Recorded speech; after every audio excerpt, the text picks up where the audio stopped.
Hello to all of you watching us, me Sonali Gupta and him, Senthil Kumar. I'm the founder of Go Beyond Sports and co-founder Match Rematch. I'm here with Senthil, who is also coming in with business and stats knowledge of almost 9 years plus venture capitalist, 5 years dedicated to sports industry. I'm keeping this really short because you can read it in the description. We are both going to bring you interesting topics of discussion every week from the world of sports, sports businesses, and sports technology, and everything that's related to sports. Let's get rolling. And our disclaimer always being we take no responsibility for the reactions of our personal views, hence, do continue at your own risk. And we continue from where we left off the last time with Senthil giving his deep knowledge of stats, of course, amazing all of us because it makes us feel like we know nothing at most times. Thank you, Senthil, for that. And yes, we've received a lot of feedback actually talking about the demographics that we were speaking. And I think the key question being that we've asked even on, on the podcast, on all our descriptions of posts, sports में पैसा क्यों नहीं है? That having said, we are also now continuing this concept and this conversation about sports में पैसा कहाँ और कैसे आ सकता है, right? So we will break that down with every area and every sector of sports that we can talk about. Today, we are, of course, continuing where we left off with sports में पैसा क्यों नहीं है, continuing this factor about age demographics, about economic demographics, and how it's really affecting us. And then coming down to the reasons why and how we can bring in more money within various sectors of sports from our own viewpoints. I hand this over to Senthil. Right. Thank you. Thank you, Sonali, for that introduction. And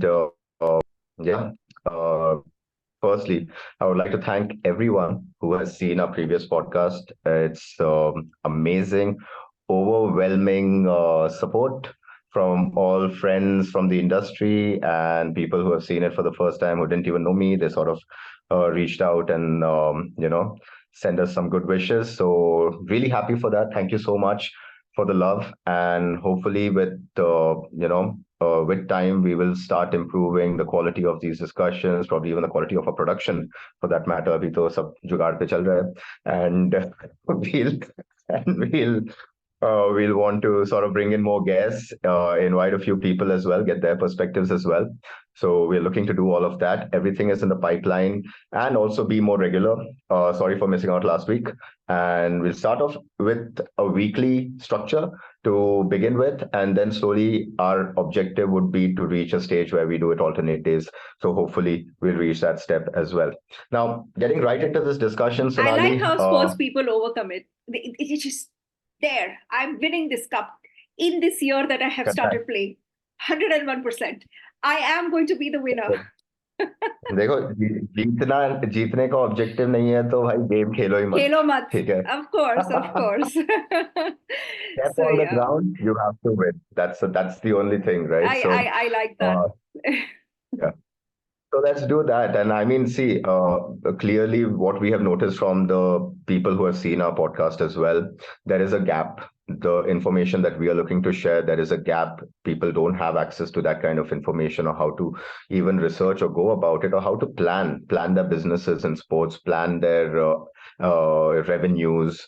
How do you model your revenues? There is a gap of that kind of a content, and we are trying to bridge that gap, and bring that kind of content to you. And hopefully, jeetenge bhai, we will win, and we'll be. I think with Senthil talking his corporate lingo, and I always try to make it down to very Janta language. I think what we're really going to look at and talk about more is what really can happen at grounds level, what really can happen down there when people are having real conversations with people who are involved with sports in whatever way possible. So let's continue. Yeah. So as we discussed last episode, we discussed what is the demography, right, of India, and how does that demography affect sports industry as a whole, right? So just to recap a few points, okay, we'll dive back into the economic demography of the country. So what we understood was that 80% of the people are earning under 15,000. Okay. 90% of the people earn under 25,000. All right. And these are all the earning members, okay, of the society. And of course, of the members that we have data of as well, like, the employees of various companies, etc. And by the time we reach to someone who earns 50,000 or more, we are already reduced down to 1.7% of the country. Now, while India is a huge country, and the 1.7% itself is a big number compared to the sizes of most countries in the world, it's still a very challenging task for any industry or any kind of a product or service to deal with when it comes to selling their products and services, especially for an industry like sports, where sports is even today not an essential part of our daily routine or our social fabric, right?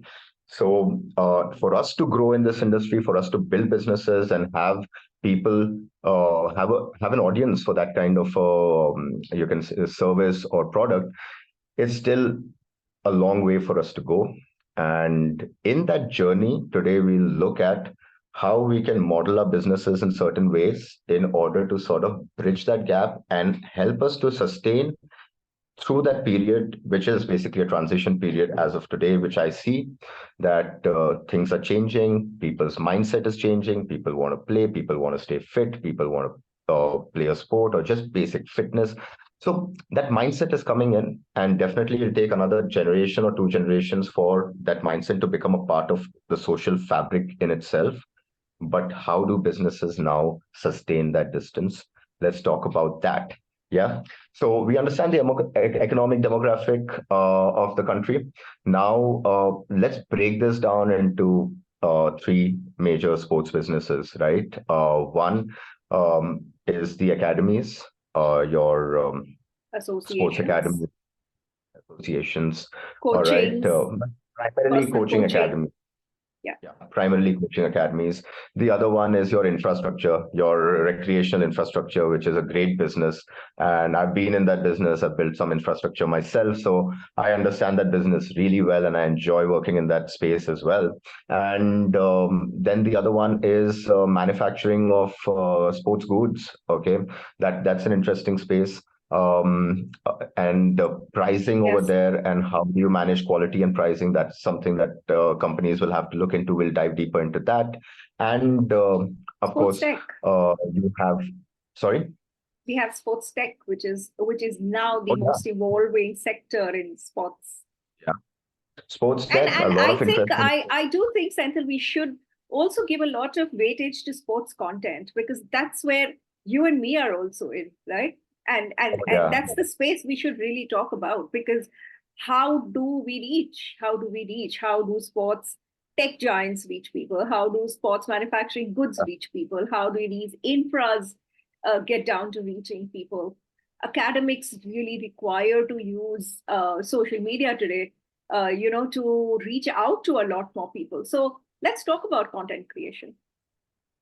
Yeah, let's talk about content. So, okay, listen, I may not be the right person for that, but this is my second podcast with Sonali. Sonali, far more experienced in this space.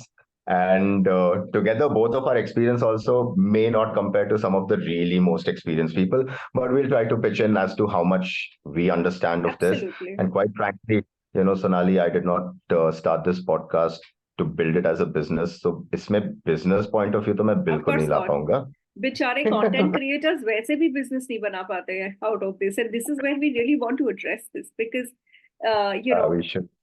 I think when we talk about content creation, we will definitely address it as to how difficult or how easy it is to actually sustain yourself as a business in content creation in sports. Because again, we know what sells in our country and nothing bigger than that. And, it is a very, very difficult space to find your footing in. However, I think Yeah. let's start with the very first one that we spoke about today. Let's get to coaches, academies, institutions, associations, because it's a huge I think we may have handful of industry experts or industry people within tech and content and maybe your manufacturing, maybe just a handful. But this entire area of coaches, institutions, associations is so much bigger than we can think of, simply because if there are, say, 100 registered coaches, there are probably 10,000 non-registered coaches. I think the unofficial numbers of this is so huge, and the untapped data in this is so huge that we don't even know how many people are actually coaching, how many people have their own centers. We don't know which one is a legit academy for that matter, which one is approved, not approved. There are just so many questions when it comes to things like these within the business of centers, right? If you just take them under one umbrella of coaching center. Yeah, I think first, let's just start off with that first basic stat, 100 coaches to 10,000 unregistered coaches. It won't be that high. Okay. I always like to make it look very filmy. Sensational. Yes. So it's not that high, but definitely we are looking at at least 2,500 coaches who are unregistered. For registered or even visible coaches, I would say 100 coaches may not be registered, but visible in terms of, they have a company set up. That company has a website or something, or that website has probably not a website, but at least they have a Google Maps location. They have registered it on, so you can find that location. You can sort of get details of that, academy. So even the basic visibility, if you have like 100 coaches who are visible, there would be easily 2,500 coaches who are not visible, who are invisible, and they're still functioning. They still earn basic living out of it. But when you look at this coaching space, right? And one more disclaimer, guys, for all intended purposes, as we said in podcast 1, we're also going to repeat that here as well. We are not taking gaming and fantasy gaming and any of these platforms as part of the sports industry. That's just me, personal opinion. So anyone who comes from that industry and feels like this content is definitely not for you. Okay. And we are going to focus on sports, which is played on the ground or on the courts, and basically involves physical activity. Right. Okay. So let's go into coaching, right? So what do you do, Sonali? You have 3 kids and you want to send them to coaching. How do you go about this entire process? Tell me that. My approach has been word of mouth, more than research. Okay. Word of mouth, and then research on who they are and what they are. In fact, if you remember when we last spoke, before we even delve into the coaches, we had spoken very briefly about who really becomes the coaches. And you want to touch that upon first, because we were really looking at this as such an important aspect of who becomes the coaches. Mostly it's your ex-players. Mostly it's been the ones who had a cut in their career, not being able to go forward due to injuries or name it. I'm not going to say it, but yes, so many reasons. Senthil will say it. He doesn't mind that. I don't want to say anything. Yes. Unapologetic. But yeah, so who becomes a coach? Of course, most of the coaches are ex-players. Right? 90, 95%, 97% of the coaches will be ex-players. Very few coaches, far and few between, you would find who have never played at a certain level.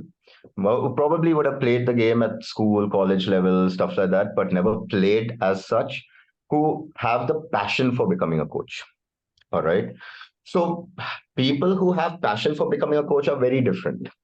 And people who become a coach out of necessity, because that's the only thing they know, is very different. Right? And most of the ex-players who have not gotten proper career guidance, they end up becoming coaches because, firstly, you don't know what skill sets you have. Second, most people, while sports is so glamorous as an industry, please understand this, only the people that you see is probably less than 1%. Okay.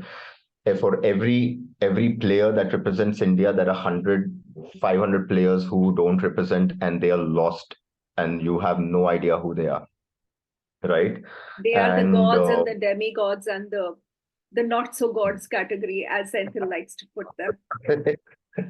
yeah, and for various reasons, whatever that could be, and then people don't realize that your sports career probably will last, if you're really fit, you're disciplined and everything, would probably last up to 38, 40 I'm also in going to today's. add this very sad state of affairs where by the time you are in your playing years, you're also coming to a point in life where you're then choosing, should I get educated or should I start playing? And then when you have had this kind of a upset in your playing career where you can no longer go forward for various reasons, you are struggling to understand how you will make your living simply because you haven't technically or on paper or on certificates not educated yourself enough for certain skill sets to run, say, businesses or workmanship or employees of various sectors or industries.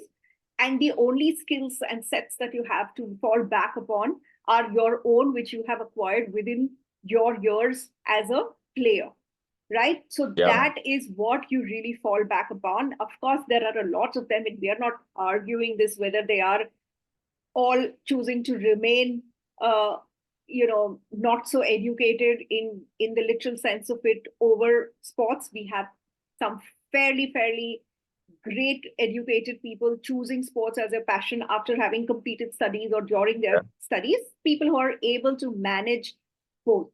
It is it is yeah, a different skill set to be able to manage two things at a time. Not everybody is equipped with us. Not all of us are born to do that. So again, it's an understanding that not everyone can do it. Some can, some can't, some shouldn't. Because maybe the only way they can put in their 100% is when they choose one thing at a time. Everybody is not a multitasker. yeah, some shouldn't. Yes, I would definitely agree with that. Okay, Pun but was okay, not so look at intended. that, right? Yeah, but yeah, I mean, fantastic. That's how it is, and that's how the situation is. You realize that your career is not going to be probably more than 35 to 40 years, and by the time you're 35, most people, everyone else who did not pick sports as a career, they're actually now getting into a form where they are starting to earn a lot of money, where they're able to settle down with a family, have a house, have a car, be able to buy things, be able to travel, and then suddenly you reach that roadblock where your career ends at 35. You're not played at the highest level. You can't continue anymore. What do you do next? You're lost. You don't have a degree. Probably you skipped doing a degree because you wanted to focus on sports. Even if you did a degree, you don't have any kind of work experience in that field. So starting off in that field is not going to happen very easily. You're going to struggle because probably if you did an IT degree, your technology has just changed in the last 10 years and you just come out of, playing and then you say, okay, what do I do next? I do have a degree, but your degree is irrelevant today, right? And apart from that, most people just don't have degrees, and most people are not educated in basic skill sets to sort of start a business or to execute a business. So most people commit the same mistakes and they repeat the cycle what the previous one has done in order to self-learn. So in sports industry, in the coaching space, most of the coaches are doing the same thing. They are executing something, they realize, okay, there's a mistake, they pivot, they change, and the next generation of coaches are doing the same thing because there is no guidance. All right. So this is a challenge. So as we know, most of the ex-players turn to coaching. The very talented, extremely talented, visible brand ex-players who have played like a Sachin, Dhoni, Kohli will probably invest their money into businesses and probably start doing cameo appearances in certain shows, or maybe go for probably just take a step back and sort of enjoy their life. They've built the wealth. The next set would probably think that, okay, they like the limelight, people like them, and they would like to be in the limelight. So they go into commentary and hosting these pre-match, post-match conferences, etc., etc. Punditry is what it's called. And then you have a few who have a passion for teaching and learning at the highest level. So they do become coaches, selectors, association presidents, or part of the committee members, etc. And then you have everyone else who realizes there is no space and now I need to do something. So I get into coaching. Now, when you get into coaching, right, what are you selling, and why should people come to you, and how much are you going to price yourself at is very critical, right? If you see, most of the industry is sort of saturated now, understood the pricing points of various locations or regions or cities. Like, for example, if I tell you a football coach, okay, a basic football coach, you want to find a coach near your house or something, okay, someone who has played at district level, state level, उसके certificates हैं, अच्छे से चिपका के बनाया हुआ है सब कुछ, okay, that guy would charge you 2,000 rupees a month. Okay, 2,000 rupees a month. Probably he'll do 3 sessions a week. So you're looking at 12 sessions, 2,000 rupees a month. Okay, fair enough. Okay. Then there are people who, let's say in Bombay, this is Delhi. So Bombay, you get it at 2,500 to 3,000. Then now in Bombay also depends on which area. Okay.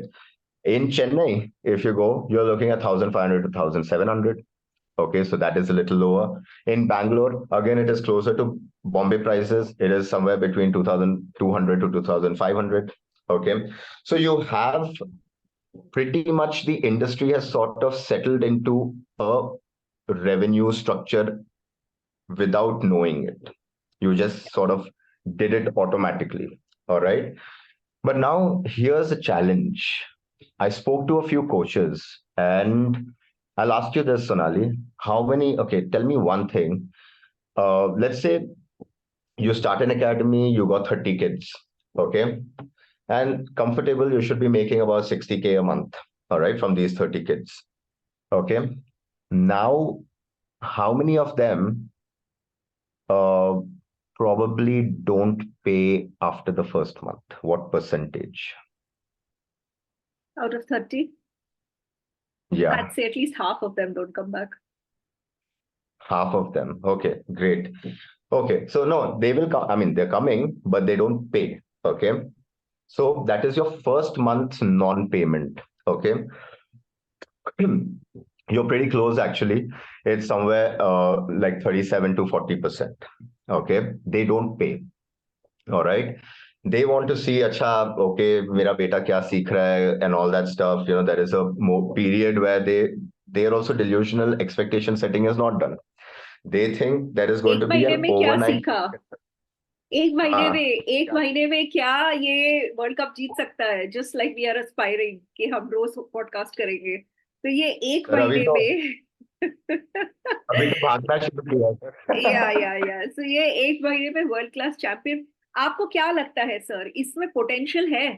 क्या ये आगे बढ़ पाएगा? क्या हमको इसे बढ़ावा देना चाहिए? बच्चे का तो पैशन है, मगर क्या है ना सर, आपको ज्यादा समझ है इस चीज की, आपको क्या लगता है इसमें टैलेंट है क्या? That's the question. Yeah. So I think that's where the first challenge comes in, right? Expectation setting. How do you set expectations with the parents? What kind of roadmap are you giving them? And how are you convincing them in terms of understanding their child's potential? All right. So expectation setting is very important. Most parents put their kids because they want to at least get some kind of physical activity out of them in a sort of a restricted, focused, and safe space. All right. Because there are not enough facilities or grounds for kids to go and play on their own. All right. Like today, you don't find those grounds next to your building or your house where kids are going in the evening in a group and then they're just playing. And in your societies, mostly you don't have space. So an academy, wherever that academy is, gives that parent a great opportunity to send them to a safe space where they can have physical activity on a regular basis in a focused environment where they get to learn something. All right. It could be from a skill point of view if somebody is going into a swimming class. Let's say that's just a skill. It's good to know that. Are you going to be a champion? Are you wanting to be a champion? No. But the swimming instructors have half the selling point done because, hey, just learn this as a skill. You don't have to be a champion. But anybody who is putting in football or cricket, somewhere the parent is also having this dream. Ki, oh, what if? What if? Okay, possible. But then, by the time that kid comes to 10th standard and college planning is being done, those dreams are shattered in the parents' head again. What was shattered when they were kids, now there's a second shattering happening. Right. So these are the challenges. But yeah, so when a coach, let's Because say a when they coach come is, there, they say कि वो क्या है, scope नहीं है, वो उस area yeah, के बच्चों को ज्यादा लेते हैं, वो स्टेट वाले एसोसिएशन थोड़ा ज्यादा पुश करते हैं अपने बच्चों को, सर fine. हमारे पास कोई चांस ही नहीं है, हम इतना मेहनत कर रहे हैं बच्चों के ऊपर, we may as well put them in education, then कम से कम कुछ चार पैसे कमा तो लेगा सीख के, right, rather than Exactly. Getting into Yeah. Associations. Yeah, absolutely. So, yeah, so these are things that coaches have to keep in mind when they start off. They have to do the expectation setting right. They have Senthil, to understand. you want to sort of touch upon before we really get into it, like that a coach primarily himself has to first understand that there is one thing that is called passion for teaching, learning, having students, and all of it, and the second aspect is that you have to understand that you are now running a business, and it is very Yeah, important that apart from your own teaching skills, you also have to have business skills, and probably that is what Senthil and me are talking about.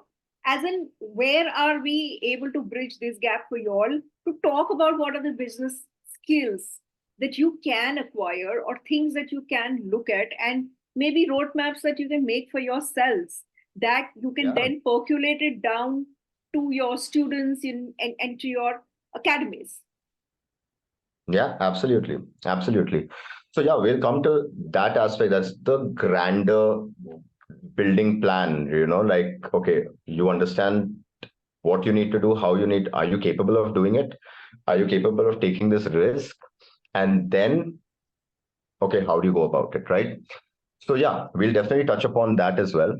So just continuing from where they need to understand, okay, what are the challenges? Firstly, almost 40% kids don't pay after the first month.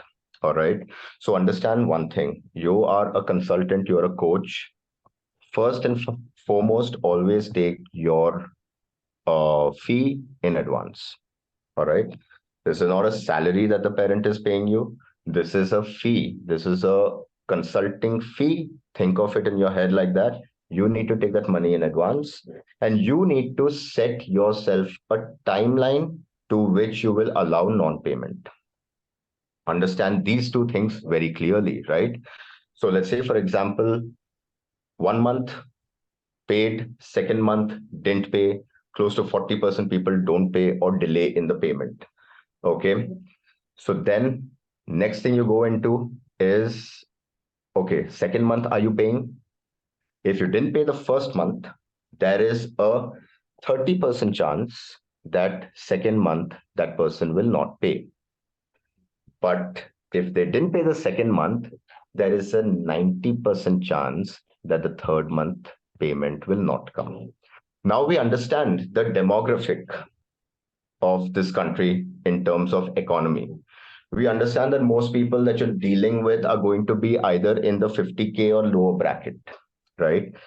So understand their problems, any kind of payment that they have to do for this. If they have missed 1 month, there is a very good chance second month is not coming. That second month is Yeah. also going to miss.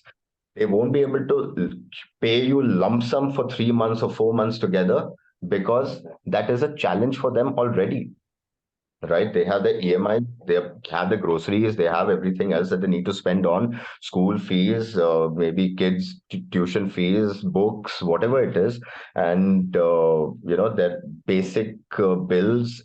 After you cut all of that, and then you see, okay, how much is left, you realize that, okay, there is hardly anything. So one thing parents also have to understand, if they want to put their kid in school, in coaching programs and academies, they should understand, do they have the budgets for it? Okay, what percentage of their monthly income are they willing to set aside for this activity, and then find the right coach who comes in that budget. The second, coach should set the expectation right, and also as a coach, don't hesitate to figure out that do they have the budget for it. Have they made up their mind that they want to invest in their kids' future? If they don't, then there is a very good chance that person will come back after 2 months and say, sorry, I want to discontinue. Right? So understand these challenges first. Second thing, okay, coaching is built on your personality. Okay, you are the coach, or whoever the coach that you are hiring who is directly in communication with the parent, that is a personality that they're dealing with. This is not a scalable business. This is not a standardization business. Yes, you can bring a lot of standardization in it, but at the same time, if you really want to be a top coach, then your personality has to shine out. You have to pull in the crowd, and you have to be involved in that every kid's journey. All right. So it's very important. The more you expand, the more coaches you hire, the more you train those coaches, the more you ask them to execute, you will always have a brand dilution at every stage. If you say 10 coaches, maybe your brand dilution is about 2%, 3%, because they're all working closely with you, etc. But then now, if you're talking 10 different cities, then no matter you put in the technology, you put in the SOPs, you put in your structures in place, you have everything. But even then, you're looking at a good 20% brand dilution on you, on your brand, right? So it's not that you can't scale it. When you decide to get into it, don't think about scaling it. Think about building your brand first. Be a coach that people revere. They want to work with you. They want to put their kids in your academies. They want to come to you. And then you can even start charging a premium. The other important aspect that coaching needs to understand, or coaches who get into coaching need to understand, is the biggest problem which most coaches face is GST. Now you're already having a challenge that you are unable to ask parents for more money. Anything 2000, you want to increase it to 2250, that is going to be a challenge for you. You already know that you're experiencing that. On top of that, there is an 18% GST. So if the parent can't pay 2000, more than 2000, that means you're paying, this 2000 is inclusive of GST. So what is left with you is actually not 2000. You're not making 2000, right? So most coaches, as you said, unregistered coaches, because they want to do it in cash, they want to receive cash payments. It's easier for them. They don't have to be tracked, monitored, or do any of it. It becomes far more easy to do it that way. But if you want to set up a company, if you want to grow a business, and if you think of a business, then you have to do compliance activities. Now, personally, I have a big problem with GST in sports. I would Which we like, will talk about later, because we will not allow Senthil to get there today. yes. I mean, we are We just have talking about. we have under 5 minutes, Senthil, so we are only going to concentrate on coaches today. Yes. But yeah, that is a huge problem, and coaches are facing that problem. Academies mainly face, that is one of the biggest problems academies are facing, 18% GST. I mean, you can reduce it, you can alter it, you can even abolish it, which is my objective. I would love to abolish it, and I will, as you said, we'll discuss it in the next podcast. But Yep. the point is that GST and planning your finances is critical. So my best solution, which a lot of coaches are doing these days, and I think you should also be doing if you want to be a coach, is that start working with schools. In fact, coaches who are already employed by the school, I think you can also set up a business structure, all right, with the school as a partner with you. Work with schools, you get a direct catchment of kids.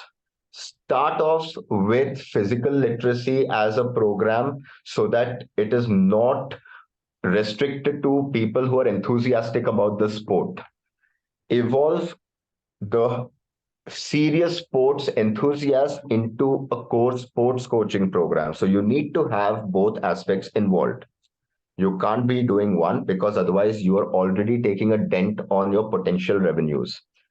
Try to price as low as possible in that region, depending on how large the catchment area is. The larger the catchment area, if you feel you can price lower, you can have higher visibility and a larger number of people. All right. Now you may want to maintain a ratio that I want one coach to 20 kids and stuff. At this point in time, that is not a unique selling point.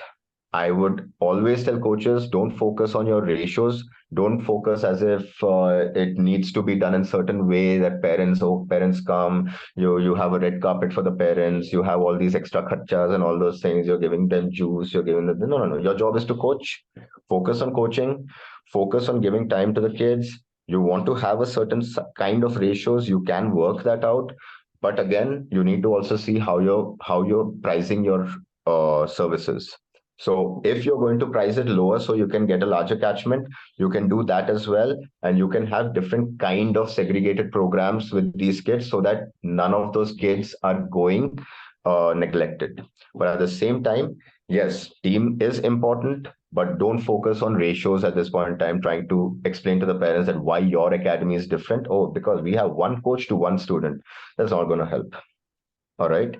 You're only increasing your operational expenses. And eventually there will be a point when if even a certain bunch, even 20% of the parents decide by chance for whatever reason that, okay, it's not working for me, your business is going to suffer drastically. Right. So important to work with schools, work out a deal with a school where you're able to work with as many students of that school I as think the possible. bottom line also being Senthil, just reduce your own overheads, right? As much as Right. possible. When you start off, keep it as simple as possible, as low as possible, and as And little you as will have to possible. do a lot. You yourself will have to do a lot, so be ready for it. You have to do a lot. All right. So I think that is where I would say coaching and setting up academies. See, starting a company is easy today. In 10,000 rupees, you can set up a private limited company. But after that, you have to take care of compliances. All right. And those compliances, again, every month you have basic kharcha.